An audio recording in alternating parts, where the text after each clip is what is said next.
Me gustaría contarles una trágica historia de cuando yo estaba en la universidad. Esto pasó en el año 2015. Yo vivo en el norte de México, en el estado de Tamaulipas. Estudié mercadotecnia en esta universidad, la cual prefiero omitir el nombre, pues es algo reconocida aquí en México. Pero el plantel quedaba a las afueras de mi ciudad, ya en carretera. Prácticamente estábamos rodeados de monte.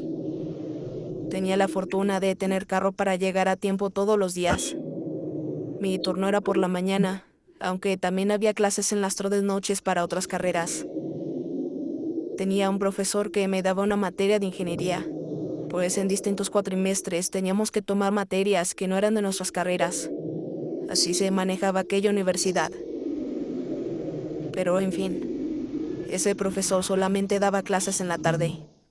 Pero en ese cuatrimestre en específico iba a darnos clases a nosotros en la mañana. Él era muy agradable. Siempre me cayó muy bien. Pues nos tenía mucha paciencia y nos ayudaba dándonos puntos extra, pues sabía que esa materia no era nuestra especialidad y que prácticamente estábamos obligados a tomarla. Así que siempre se comportó de manera muy comprensiva y profesional. Una de esas tardes que yo ya estaba en mi casa haciendo tarea, serían como las 8 de la noche aproximadamente, cuando de pronto veo que un amigo de la escuela me manda un mensaje por WhatsApp y me envía una publicación de Facebook. Yo la abrí de inmediato y lo primero que vi fue mi universidad acordonada, con varios soldados afuera resguardándola. Yo me empecé a poner algo nervioso. Después de ver las fotos comencé a leer el texto, el cual decía que un grupo de camionetas de la delincuencia organizada se habían metido a la fuerza al plantel, pues supuestamente a alguien se les había escapado y pensaban que se había ido a esconder ahí. Pero eso no era todo. Cuando seguí leyendo, sentí un hueco en el estómago cuando llegué a la parte donde decía: un profesor de dicho plantel intentó detenerlos para resguardar a los alumnos que se encontraban en el patio, pero esto lo llevaron a un salón que estaba solo, y ahí le quitaron la vida, dejando su cuerpo desvanecido en el salón.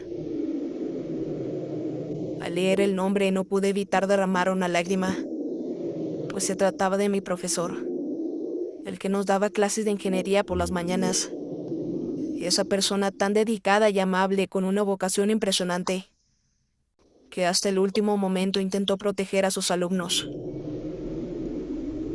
Fueron días muy tristes. El siguiente día no hubo clases, pero después hicieron un homenaje en la escuela, donde todos fuimos a su funeral. Los días pasaron y nos comenzó a dar clases otro maestro de las tardes, pero se sentía un vacío inexplicable. Al cabo de unas semanas, dos amigos y yo estábamos sentados en una mesa que estaba cerca de aquel salón en donde ocurrieron los hechos, que por cierto estaba cerrado con llave. Ya no estaba en uso. Era el salón que estaba hasta la esquina, en la entrada de la universidad. Estábamos ahí en la hora de la salida poniéndonos de acuerdo para hacerle una fiesta sorpresa a uno de nuestros amigos, que estaba a punto de cumplir años. Ya casi no había nadie en el plantel, cuando de pronto escuchamos muy claramente un llanto masculino que provenía de aquel salón. Todos guardamos silencio al mismo tiempo. Nos mirábamos los unos a los otros, como viendo si todos estábamos escuchando lo mismo. Y con aquel silencio comprobamos que, en efecto, alguien estaba llorando dentro de ese salón. Un amigo empezó a decir groserías de la impresión.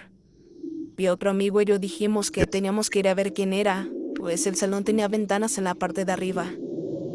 Pero fuimos los únicos que nos atrevimos a ir, pues mi otro amigo prefirió quedarse. Como yo era el más alto, le puse mis manos entrelazadas a mi amigo para que se subiera en ellas, y rápidamente se asomara a aquel salón. Teníamos que averiguar si había alguien allí, pues los llantos aún se escuchaban.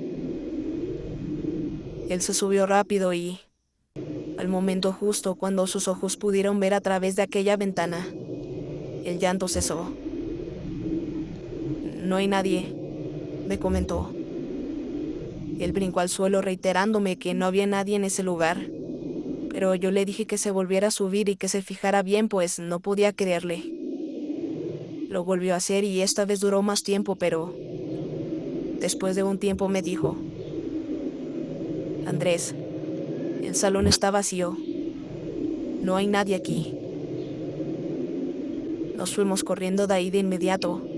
Sabíamos que el llanto venía de allí, pues los salones de al lado ya estaban vacíos también. Las clases ya habían terminado desde hacía poco más de media hora.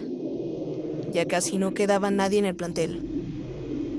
Nos fuimos a nuestras casas muy asustados y sin dejar de pensar que quien lloraba era nuestro maestro difunto. Esa noche no pude dormir. El profesor era muy buena persona, pero aún así sentí mucho miedo al escuchar ese llanto. Al día siguiente, en el descanso, estábamos platicándole a una amiga lo que habíamos escuchado la tarde anterior. Pero ella se reía y nos decía que no inventáramos esas cosas y no nos creyó. Hasta nos regañó por estar jugando así con la memoria de nuestro maestro. Y no la pudimos convencer. Pero cuando ella se fue, don Ulises, quien era el conserje del plantel, se acercó a nosotros, pues casualmente había escuchado nuestra conversación. Y con su cara completamente seria nos dijo: en ese salón no solo se escuchan cosas. Por las noches, cuando me quedo hasta tarde a limpiar, he visto a alguien asomándose desde esa ventana. No alcanzo a ver quién es, pues está muy oscuro, pero se ve una silueta de una persona.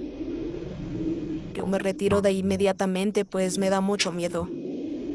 Solamente digo una oración por si es el difunto maestro, para que pueda partir de este mundo en paz.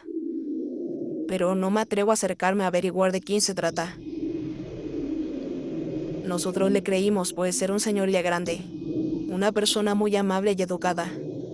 Y nunca solía hacernos plática, solamente saludaba de lejos, pero sintió la necesidad de contarnos su experiencia. Yo no pude evitar preguntarle qué otras cosas escuchaban, pues sentía mucha curiosidad. Y él nos contó que en ocasiones, cuando se encontraba vaciando el salón de al lado, escuchaba cómo arrastraban los pocos bancos que estaban en aquel salón bajo llave, y que no tardaba ni 2 segundos en irse de ahí, pues le daba mucho miedo. También nos contó que una noche escuchó lamentos, al igual que nosotros, pero fue doblemente espeluznante, pues ya estaba todo oscuro, y en el plantel solamente quedaban los de recepción y él, pero este está muy lejos de aquel salón. Después de contarnos todo eso, nos sugirió que tuviéramos en oración a nuestro maestro, que solamente así podría irse. Seguramente había quedado atrapado en aquel salón, por su terrible final. Le agradecimos a don Ulises por la plática, y por tenernos la confianza para contarnos su experiencia. Y por lo menos yo sí le hice caso. Todas las noches antes de dormir pedía por mi maestro. Hasta le dije a mi madre que también lo hiciera y con gusto aceptó. Tiempo después nos graduamos y la universidad quebró al cabo de unos años. Actualmente se encuentra cerrada. De hecho, me ha tocado pasar por ahí cuando salgo de la ciudad, y está rodeada de pura hierba alta que muy apenas podemos ver el plantel. No me imagino cómo ha de ser ese lugar de noche. Sin duda yo no me atrevería a ir.